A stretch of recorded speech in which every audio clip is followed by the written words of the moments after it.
Xenogears doesn't start like a typical JRPG, or even a typical game for that matter.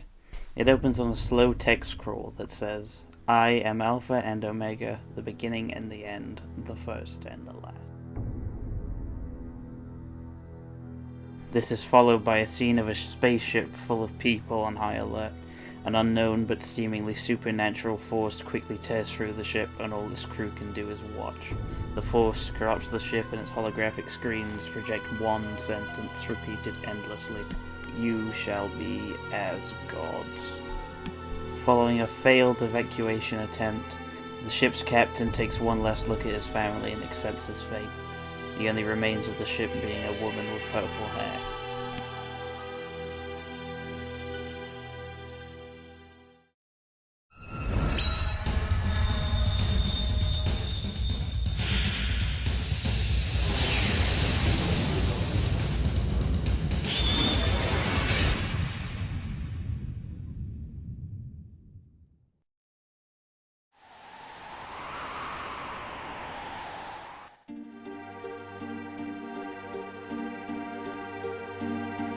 This is a far cry from the enchantment of Squaresoft's flagship Final Fantasy series, with Final Fantasy VI and VII establishing the massive set-piece openers with the sweeping Uematsu soundtracks the series would be known for in the following years. Xenogears instead opts to show the end of a journey before we begin a new one, hiding crucial information through images and characters in a way that's uninterpretable to new players. However, by including it as the opening cutscene, it's played on the title screen, meaning it comes back time and time again to remind players that there's more to this story than meets the eye. To explore this story, we have to establish what the JRPG genre is, and more importantly, what it was in 1998 to see how Xenogears approaches it.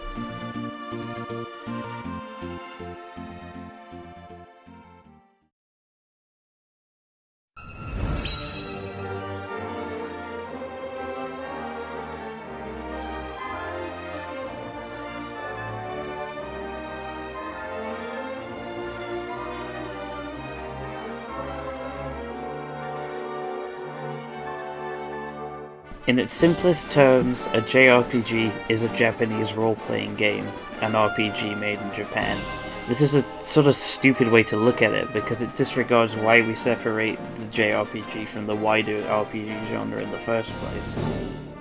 The JRPG came to exist with the release of Dragon Quest in 1986, but it really came into its own with the release of Dragon Quest III in 1988. While earlier games such as the first Dragon Quest and Final Fantasy established staples such as random encounters, turn-based combat, and a customizable party, none of that was really unique to JRPGs, as it had essentially been brought over from Western tabletop RPGs of the 80s, obviously including Dungeons & Dragons. As a result of this, a shortcoming of these old JRPGs was their weak, often dry scripts, and so Dragon Quest III broke the mold in this regard by simply being funny. Each town, city, and dungeon began to play into the charm of Akira Toriyama's art style, with additions such as a clown class and witty comments from NPCs. It really was in the NPCs that this change managed to shine. Guards make excuses for slacking off, Erdrick's mom is really casual about his life-threatening quest, and the way that exposition and gameplay advice are given is delivered in a way to make up for the entire cast of playable characters being silent. The changes to each town with the day-night cycle gives areas a completely different tone. You start seeing drunken guards passed out on the streets and fewer people out in general. The life given to the world laid the foundation for the genre to build upon. Dragon Quest III also gave a structural foundation to the genre. The game sees you and your ragtag group of adventurers travel from town to town to solve a problem that each town has. With this structure, Dragon Quest III would make its story memorable through the smaller characters and the micro-narratives of each town, rather than its main cut-and-dry save-the-world story. This structure would be used in JRPGs for decades to come, and it's still being used by the Dragon Quest series even now.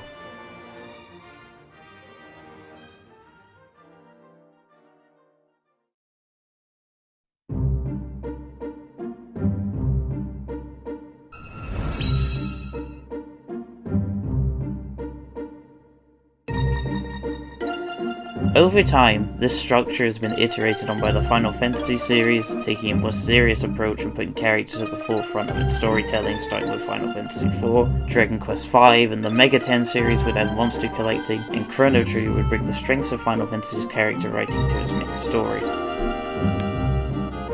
Aside from the big names, Phantasy Star explored sci-fi as a visual motif rather than high fantasy. Ys, Secret of Mana, and Tales of Phantasia would introduce real-time combat into the traditional JRPG structure, and Shin Megami Tensei did whatever's going on here. The point is that evolutions in every aspect of the JRPG would keep developing through the 90s. That is, until Final Fantasy VII came along.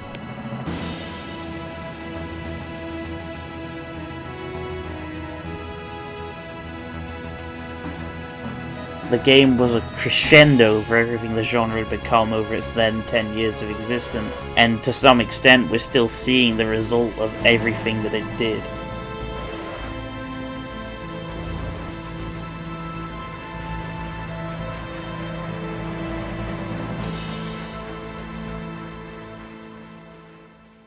It was a narrative, artistic, musical, and technological milestone for video games as a whole. You've probably heard this all before, but it's important to reiterate here because Final Fantasy VII was originally intended to be Xenogears. Our initial ideas by Tetsuya Takahashi were turned down by higher-ups at Squaresoft for being too dark, so they were retooled into what you see now. 1998 saw the JRPG in an odd position. Where could it go from Final Fantasy VII? This question stayed quietly relevant in the JRPGs that followed it, and it was Xenogears that first tried to answer that question with its darker take on what a Final Fantasy game could be.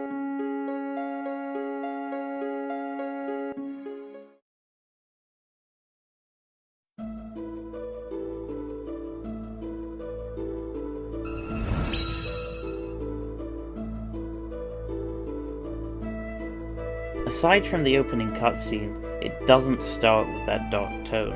Instead, a wall of text exposits the current state of the world. Two nations, Arve and Kislev, are at war with each other, and a third party, the Ethos, has discovered ancient mechs called Gears, and provides them to the highest bidder, all the while growing its influence over the world. There is also another force called the Gebler, claiming to be a military force from an off-world colony called Solaris. Their aid of Arve has left the war at a stalemate. While not as clean-cut as the imminent return of a Dark Lord in Dragon Quest III, or the planet-killing Shinra megacorporation of Final Fantasy VII, it's still a conflict the JRPG player can safely assume will be stopped by the hero. As we move to the village of Lahan, said to be on the border between Arve and Kislev, the music cuts out and the text states that this is where it all begins. Explosions are seen, and then we see Gears in action. We're introduced to Faye, the protagonist, who seems like the average kind of RPG hero. He's in a gear fighting against unknown assailants, while another character, Satan, is begging him to stop. We don't know how this conflict ends, as we're pulled out of it right as it reaches its climax, into a peaceful Lahan where Faye is painting.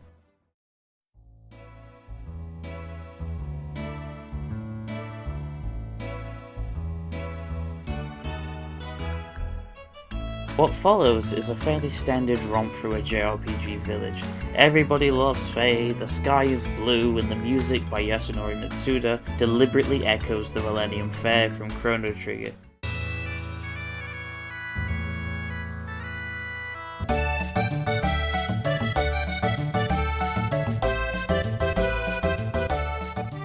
Several important characters are introduced. You have Alice, Faye's friend and potential love interest, her fiancé, Timothy, and her brother Dan. Dan doesn't like Timothy and thinks Faye should be with Alice, but Faye realizes that Timothy and Alice love each other, even if he does still have feelings for her and she does for him. There's a solid dynamic here that's set up to be developed as the story progresses. Faye has amnesia, also a trope at this point thanks to Final Fantasies V and VI. So we don't know anything about him other than what this part in the village shows, but we do know that it was Timothy and Alice that helped him back onto his feet. With this information, the game sets the player up for revelations regarding Faye's past to have an impact on those relationships as the game goes on. There's also a mini-game involving rock, paper, scissors that is almost impossible to win. Everything Lahan does establishes it as a hub area and somewhere homely for Faye to return to as the story ramps up in intensity.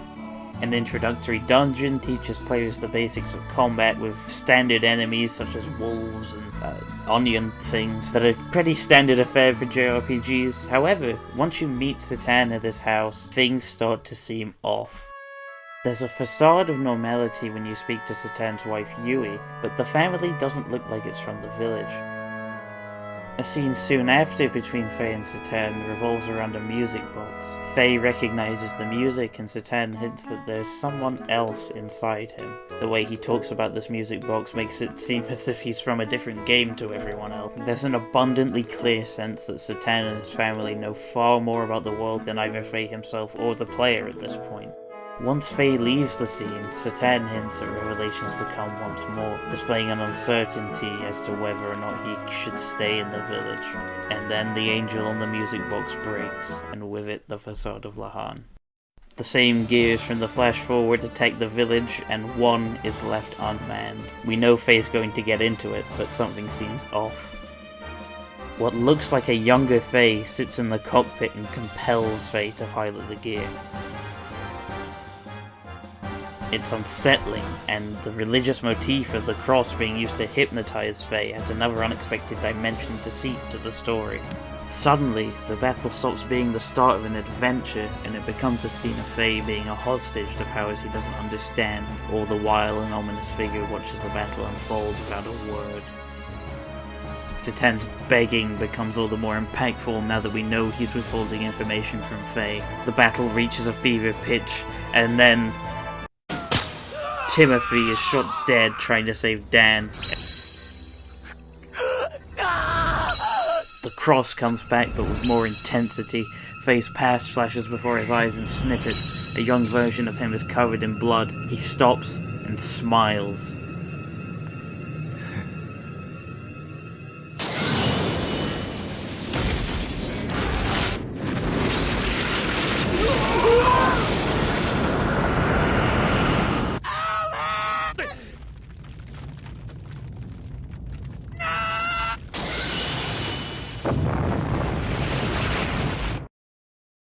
The village is decimated, and all Dan can do is watch in horror as his sister is reduced to nothing. In the aftermath, Faye is ostracized by the village that once loved him. Dan calls him a murderer, and the happy-go-lucky Faye we've just come to know is abandoned. This is where Xenogears truly start. But to analyze how this opening works and why it works so well, I think it's best to introduce Jacques Derrida and his theory of deconstruction.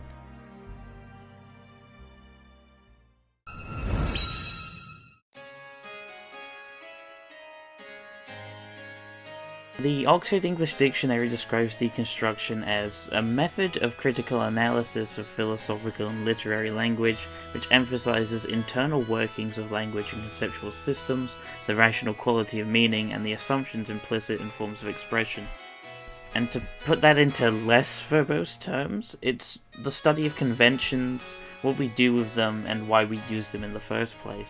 To put it in Derrida's own words, deconstruction is made not of the mixture, but the tension between memory, fidelity, the preservation of something that's been given to us, and at the same time, heterogeneity, something absolutely new, and a break. If we look at the opening of Xenogears with this in mind, we find that it not only explores tropes and themes and specifically examines the limits of that tension, but it actively incorporates memory, fidelity, and the break from that as thematic elements. The establishment of those recognizable tropes with a love interest, plucky protagonist, and the promise of adventure in a lazy village lull the player into a false sense of security. As the cracks begin to show, familiarity fades and the sense of unease starts growing until the fulfillment of the opening's premonition. Something important to consider with Deconstruction is that it isn't trying to dismantle a genre so much as bring out its potential. The Lahan Village scene understands the power of familiarity through the minigame and its quaint setting, and in taking that away so suddenly and violently, it pushes the character of Faye in a way a typical quest-giving opening couldn't. It uses the player's memory of what a JRPG should be, and then in an instant puts them back in the dark.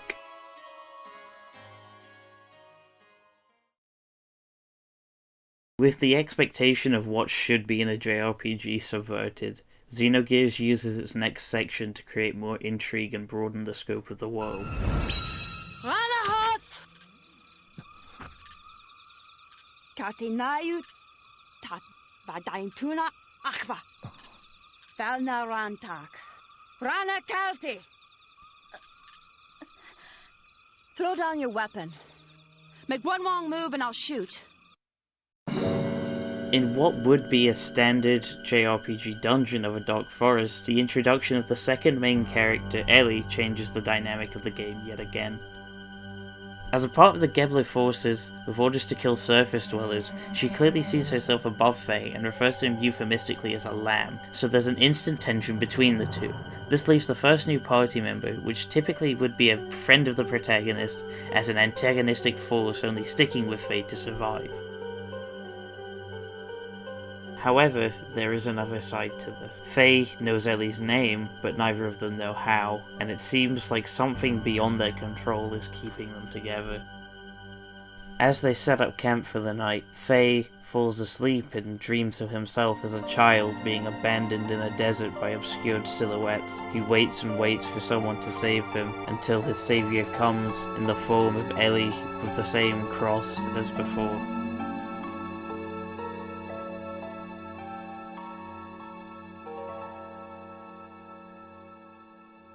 Faye and Ellie are still at odds, and in an argument, Ellie tells Faye that if he'd just left the gear alone, the village wouldn't have been destroyed, and this sends him into a depression. In the context of other JRPGs, Faye doesn't have the childlike innocence of a Dragon Quest protagonist, or the kind of unknown guilt of Terra in Final Fantasy VI. Instead, everything that has happened has, at this point, been his own fault. His flaws, and by extension the flaws of the headstrong JRPG protagonist, are put to the forefront. He knows what he's done and he's suicidal for it. He breaks down in front of Ellie, and here, Ellie breaks down too. This scene, which plays out in Ellie's head, sees her berated by her own voice from all angles. As dead Gebler soldiers surround her, and their blood pools around her feet. And it's here that we see that Ellie and Faye are more similar than they realize through their own sense of guilt. She's then attacked, which prompts what little is left of the old Faye to try and save her, but his strength isn't enough. What follows this is a great subversion of the legendary weapon trope, where Faye doesn't want to get back into his gear despite Satan's insistence. Typically you kind of have that instant acceptance, that dangerous to go alone moment, but here Faye has to be convinced to pilot the gear, which grounds him in the world and adds depth to the character without letting gameplay suffer. The final scene in this section of the game is a camping scene, where Satan speaks to Ellie in her own language, which again just builds that suspicion around him, and confirms that he does know more about the world than he lets on.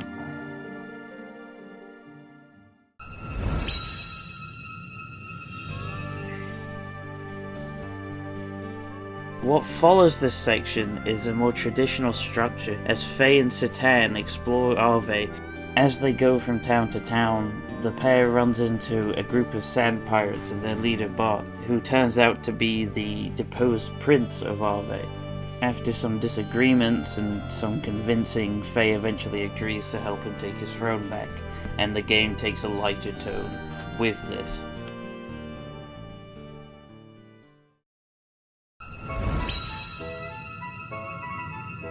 And it's here where I want to talk about Xenogears' lighter side, as I feel that when the game is discussed, it kind of gets thrown to the wayside a bit compared to everything else, which makes sense because there's a lot else to talk about. But I think it's important because it gives the game a lot more of an emotional range, especially when a lot of the main story content is quite bleak.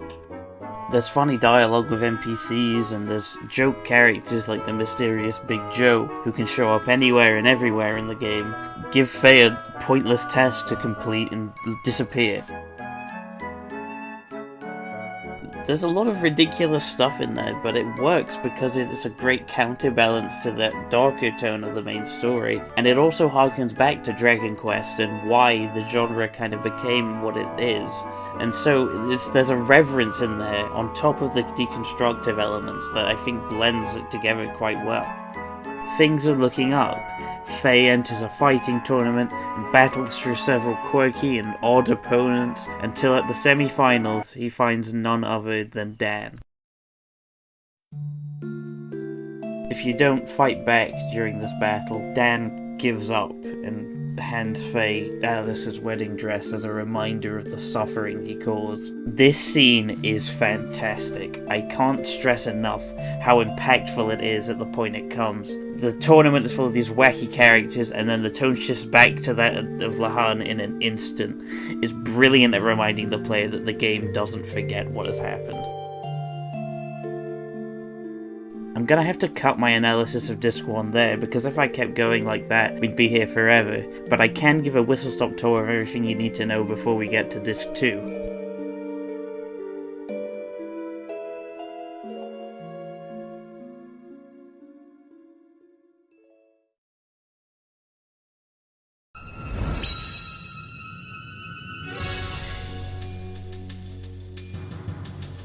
There's a whole fighting game, and it's got a frame data display, which was like 20 years before it even was a thing what? Oh my god, what is happening? What is that? Okay, the church is actually a front for Solaris to draw attention away from itself and to get rid of the wells, which are their own failed human experiments that are mythologized to be punishment sent from heaven. The part where Faye eats canned people. Save points are actually data collection tools for Solaris, and this is like one of the best things the game does. It's such a minor scene, but including a save point factory in Solaris kind of deconstructs the safety of the save point in video games. It's a stark contrast to, say, Resident Evil, where the save point is the only safe place in the game, and it twists that into a tool for the villains to use to help their extermination efforts. There is also a funny Ratman that calls Faye bro. There's a painting of a saint that looks like Ellie in the cathedral and no one knows why. There are also a lot of villains, so I'm going to give a quick rundown of each of them because they're all quite important.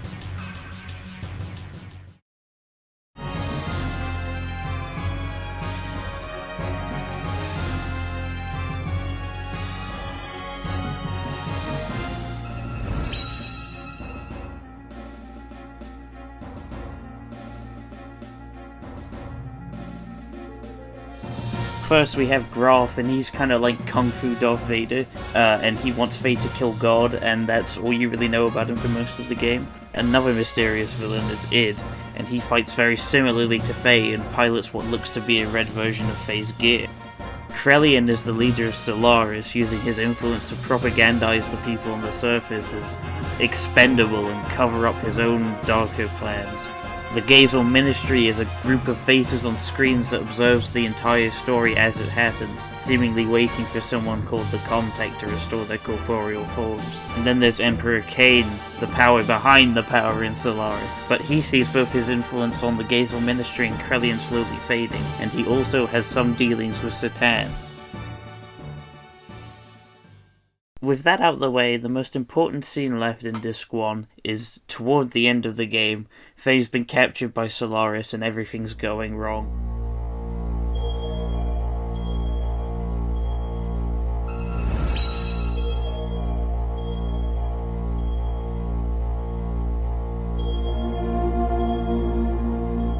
Someone comes to interrogate him, and this person is Satan.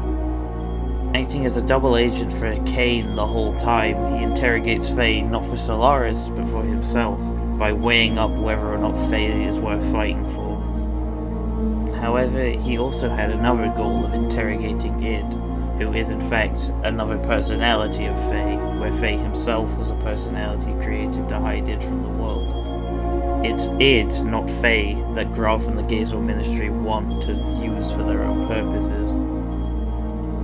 To talk about this from a deconstructive perspective, this takes the importance of Faye out of the story completely. He is useless to Solaris compared to his other personality, and this perspective shift takes the potential hero or hidden power of Faye and makes it a product of his dissociative identity disorder, as opposed to the forces of destiny.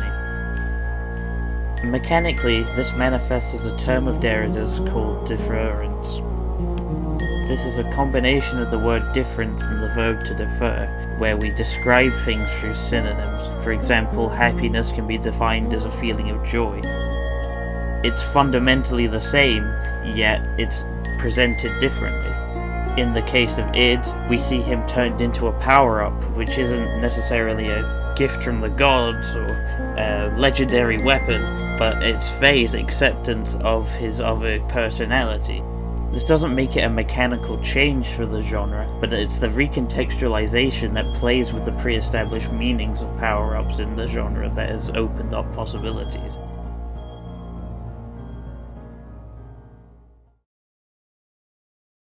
On this note, I want to remind you that deconstruction is not demolishing a genre. Xenogears has a reverence for Dragon Quest and Final Fantasy, so we do see that episodic structure from Dragon Quest with a micro-narrative to introduce each party member like a Final Fantasy. But each story puts phase into context as each party member goes through their own struggles to get to where they are.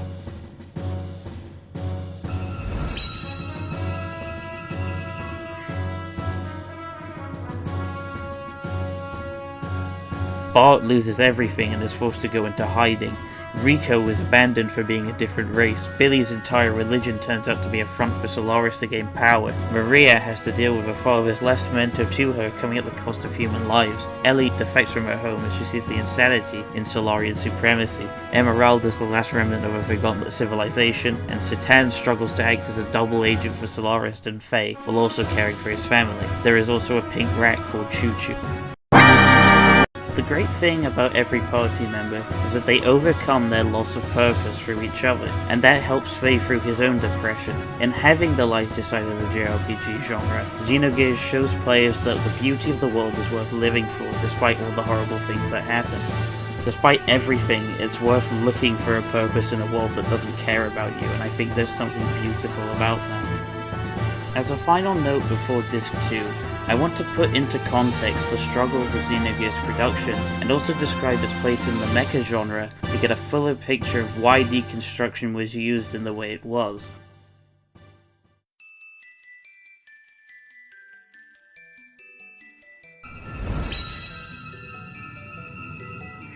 Xenogears was originally planned to be a 6-episode saga by creators Tetsuya Takahashi and Soraya Saga, inspired by Star Wars as you can see in many areas of the game. This was going to be a huge multimedia endeavor. Some episodes were planned to be games, others novels and even manga, but Xenogears as we know it was intended to be episode 5 of 6.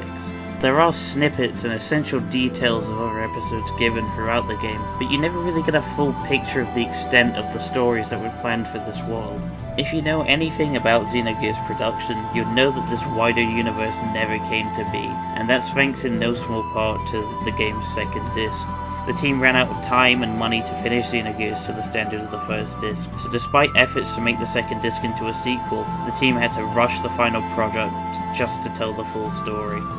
That decision led to the scenes you see now, walls of text with the narrating character sat on a chair. The team's ambition to tell this story went against Takahashi's philosophy around JRPG game design, which he described in an interview as finding a balance between the story as the y-axis and the gameplay as the x-axis.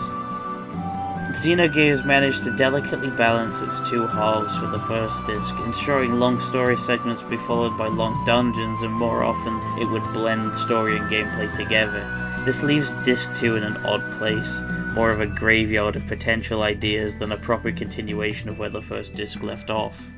It's plagued with long text crawls, very few gameplay sections, worse localization, and the parts of every character but Faye, Ellie, and Satan being cut.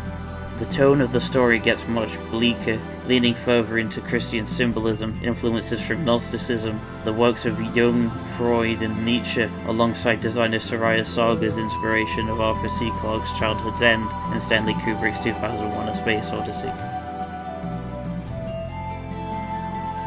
Another thing to note about Takahashi's approach to game design is that he isn't bound by his genre's conventions. In another interview, he stated that he uses the JRPG genre name for convenience and prefers just getting his point across however he can, which perhaps indicates why he put deconstruction at the forefront of Xenogears, to make that point through the exploration of the genre as opposed to being an example of the genre itself.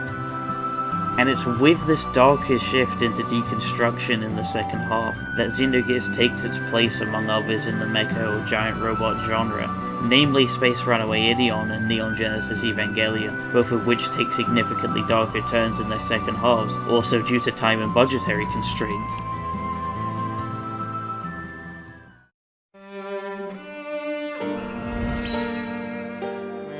While many of the similarities between Xenogears and Evangelion are coincidental, including but not limited to, alongside Evangelion's aim to deconstruct the super robot subgenre of mecha, where the two diverge is in how they use deconstruction.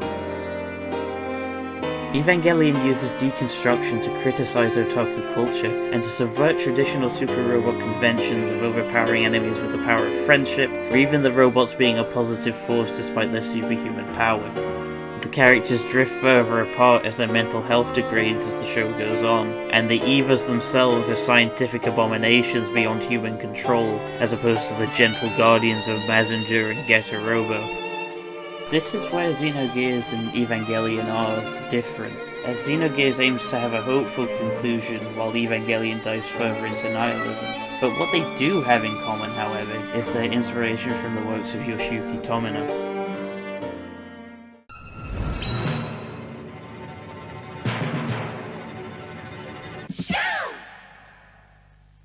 Tomino created Mobile Suit Gundam and with it the real robot subgenre of mecha. His style focuses more on the people inside the robots than the robots themselves. Often depicting wars, his works always show both sides of the conflict through scenes in the cockpits of the mechs to characterize and make the audience sympathize with the people as opposed to their ideology. This has led to antagonists such as Char Aznable becoming more iconic than many of Tomino's protagonists.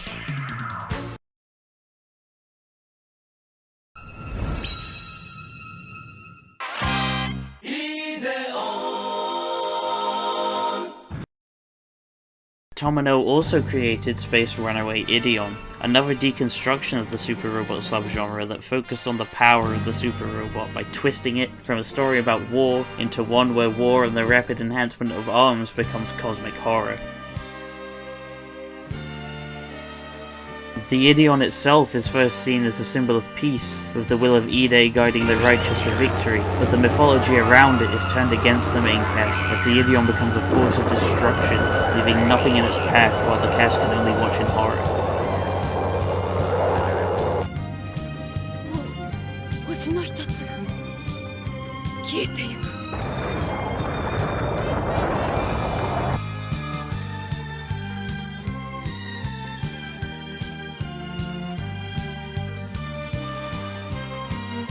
It is the cosmic horror that Xenogears embraces in the second disc.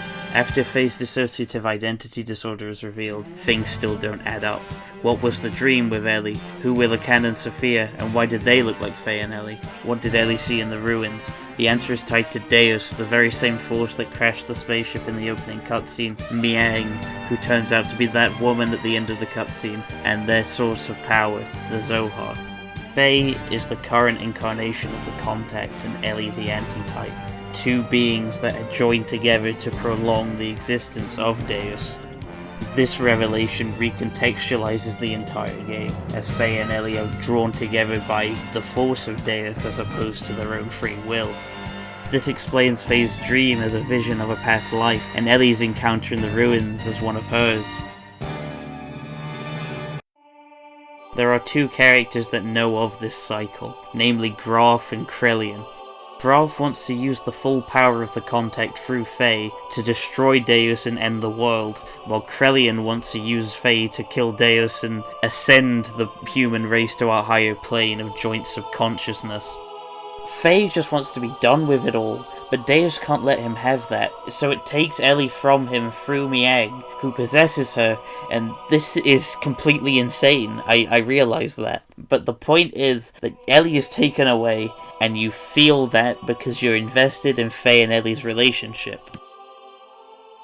And this is my next point. Xenogears puts the romance between Ellie and Faye at the forefront of its storytelling.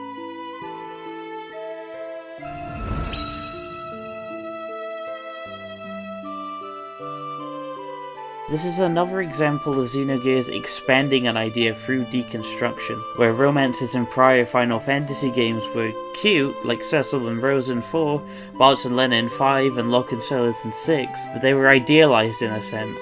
Faye and Ellie are at odds with each other from the start, and despite their relationship developing later on, they disagree and fight several times, both drawn by different fates, while being drawn together by that same fate. In seeing their growth through each other and the hardships they face together, it's all the more poignant when you lose Ellie for most of Disc 2, because that relationship was so strong and you've become emotionally invested in seeing Faye and Ellie have their happy ending. So when that end comes, Krellian isn't defeated by a kung fu robot of the power of friendship, but the possibility that humans can love each other, and that Ellie and Faye care for each other despite knowing they were set up to meet by fate. It's how Faye fights for the possibility of change despite his entire life being a miserable lie that makes Krellian give up, finally telling Faye and Ellie, "I envy you," before fading into the subconscious he wanted. And it was this that changed everything for the genre at large. I've neglected to mention the genre-defining relationship between Cloud and Aerith in Final Fantasy VII because of how much Xenogears influenced it, and the games that came after it. Obviously and famously, Final Fantasy VII took the romance to a different conclusion, but it's having that deeper romantic aspect as a major part of the story that stuck with the genre. Final Fantasies 8, 9, and 10 had a romance at their core, and we'd see romantic elements emerge in game mechanics with the Persona and Fire Emblem series, but the other side of Xenogears deconstruction would also emerge. Killing God and a corrupt church would become a trope in itself after Xenogears, and darker themes would be explored in games such as Final Fantasy IX, which explored the meaning of life in the face of inevitable death, and Final Fantasy Tactics, which explored the political power behind the church, and how that power can corrupt and maintain the divide between classes.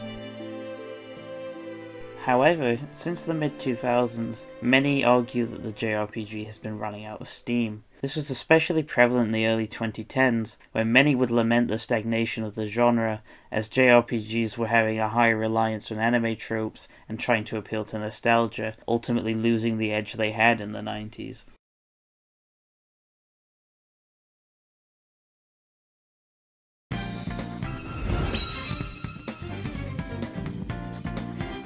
Where this was especially prevalent was before the release of them and the monumental successes of Persona 5, Octopath Traveler, Takahashi's own Xenoblade Chronicles 2, and Nier Automata in the late 2010s.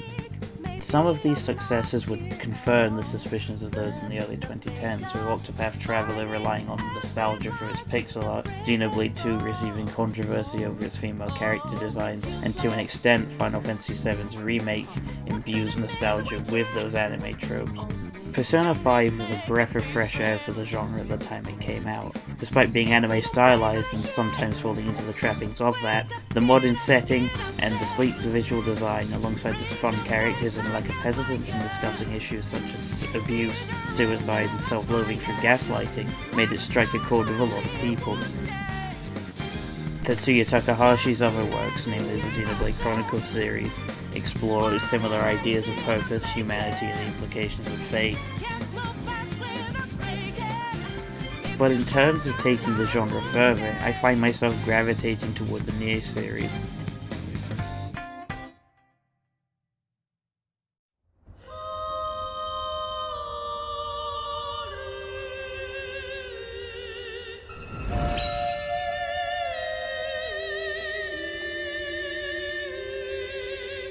Taking an absurdist approach, the Nier games break boundaries of what a JRPG can and can't be, much in the same way Xenogears did all those years ago. Also relying on Nietzsche and other philosophers to build the world, and despite approaching several taboo topics such as genocide and systemic racism, Nier doesn't forget the humanity at the heart of the genre, and characters find meaning in a pointless world, much in the same way as the characters in Xenogears do.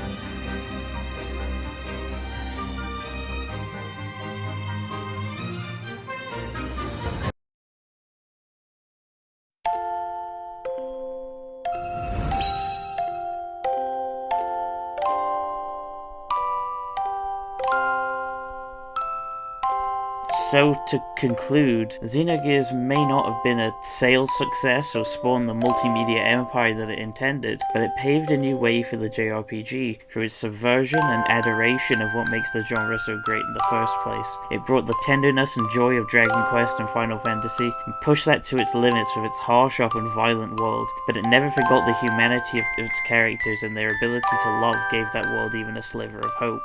It's that sliver of hope that has remained strong in the genre over the years, regardless of what direction it ends up taking in the future.